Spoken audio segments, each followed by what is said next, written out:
to my channel. So today's video, I get asked all the time, do I follow the curly girl method? Well, no.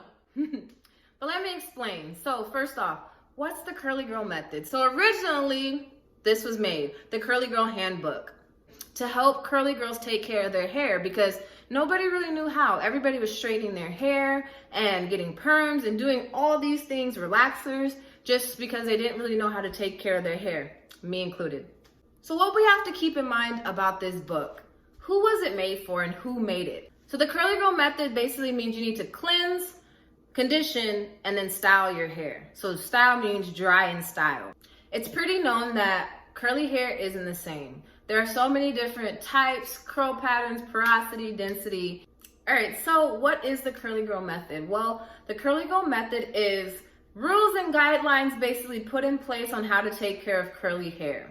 When I first started transitioning, I heard about the curly girl method. I would really hear just pertaining to products. People would ask, is this product curly girl friendly? And I didn't really know what that meant, honestly. When I first started, I didn't get products based on any method. I was just listening to influencers and what worked for them and trying them out and just stuck with what worked for me. The curly girl method states you can't use products with silicones, sulfates, or parabens. So those are like the main three things that I'll always remember. For me, a lot of the products that I was using had silicone. And again, I didn't feel like I was violating any rules. My hair was doing fine. It was progressing. It was healthy.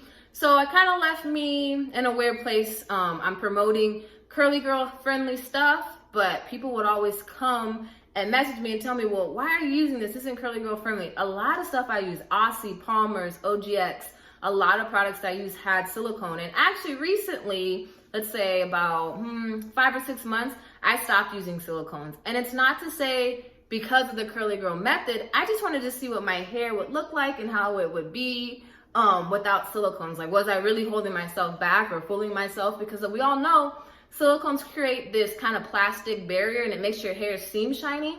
So I didn't know the shine to my hair just because I'm using silicones, but it's not, obviously. I use everything organic now and it still looks the same.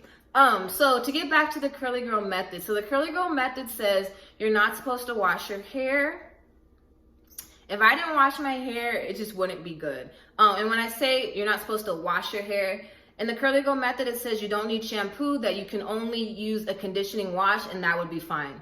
That wouldn't be fine for me. And that's what you have to take into consideration. And not just if you're looking at this book or just listening to any influencers, you have to take into consideration your hair. And I always say this, follow somebody that has hair similar to yours, or maybe you just get helpful tips from them. But don't take everything everybody says. So, take it with a grain of salt, because just because it worked for them, it still may not work for you. I'm always gonna be real with you guys and always keep it real and tell you what works and what does not work for me and tell you what rules I follow and I don't follow. The curly girl method states that you need to pre-poo.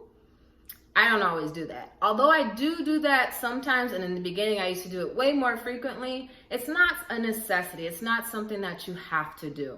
So the curly girl method basically says you need to cleanse, condition, and then dry and style your hair. That is basically what I do. When I cleanse, I use a sulfate-free shampoo.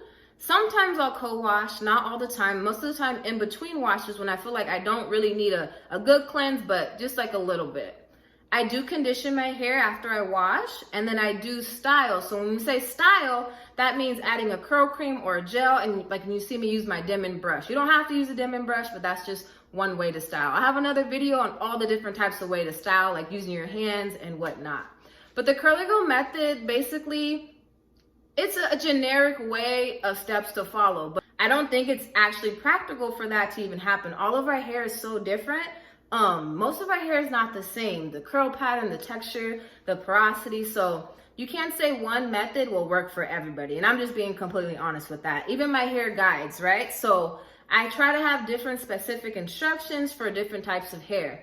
But at the end of the day, you have to figure out what's best for your hair. Not every tip I give is going to work for your hair, unless our hair is very similar. So keep that in mind when you're listening to curly girls and who you're listening to influence you. Maybe their hair is a little different than yours, so some things they might do might not work for your hair. So I hope I answered your questions, and I hope that helped a little bit, so you don't have to follow any strict method. You might even switch up how you care for your hair as your journey goes along. The main things that you need to do are here.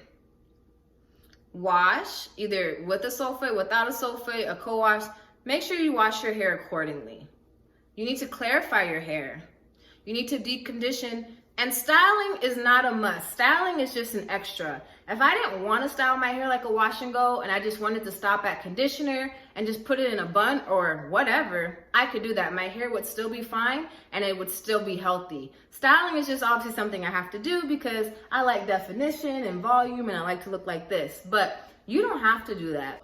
Clarifying your hair is different than shampooing. Clarifying your hair is really stripping all the dirt, the product buildup, the extra oils.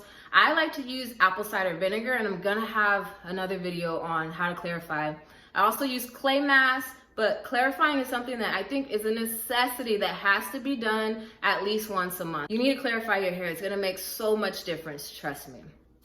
All right, so that's me explaining how I don't follow the exact curly girl method, but I don't think anyone does. We all have our own curly girl method. I hope this video was helpful. Make sure to subscribe and stay tuned for my next videos.